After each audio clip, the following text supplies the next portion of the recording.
চা প্রেমীদের জন্য এই চাটা হবে এই বছরের বেস্ট চা। এটাকে কেউ বলে কাশ্মীরি গোলাপি চা, আবার কেউ বলে পার্সিয়ান চা। আমি কিন্তু তেমন রান্না পারি না, তবু আমার নতুন কিছু শিখতে খুবই ভালো লাগে। এই চা বানানোটা আমি অনেকদিন ধরেই কিছু ইন্ডিয়ান রিলসে দেখছিলাম, তো ভাবলাম আজকে ট্রাই করা যাক। এই চা বানানোর জন্য প্রথমে গরম জলে কিছু এলাচ এবং তেজপাতা দিয়ে এরপর আমি গ্রিন টি অ্যাড করে দিয়েছি। এরপরে একটু বলক আসলে আমি অ্যাড করেছি বেকিং সোডা। এই মিশ্রণটি বেশ কিছুক্ষণ জাল করে নিতে হবে। আমি আমার জলের পরিমাণ অনুযায়ী এটাকে 7-8 মিনিট জাল করে নিয়েছি। জাল করতে করতে এটা গ্রিন থেকে এরকম রেড হয়ে আসবে এবং এটার উপরে যে ফেনাটা সেটাও পিঙ্কিশ কালার হয়ে আসবে। এর মধ্যে আমি দিয়ে দিব কয়েকটা আস্ত বরফ আর চুলাটা অফ করে দেব।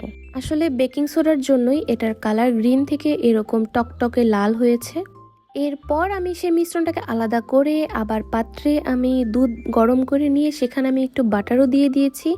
আর এটা অনেকে লবণ দিয়ে খায়, আমি এটাকে চিনি দিয়ে খাচ্ছি। এরপরে দুধটাকে আরও ঘন করার জন্য আর একটু ক্রিমি করার জন্য আমি একটু গুঁড়া দুধ ব্যবহার করেছি। এরপরে আমি এই মিশ্রণটার মতো আস্তে আস্তে ঢালবো আর হয়ে যাবে আমার পিঙ্ক টি।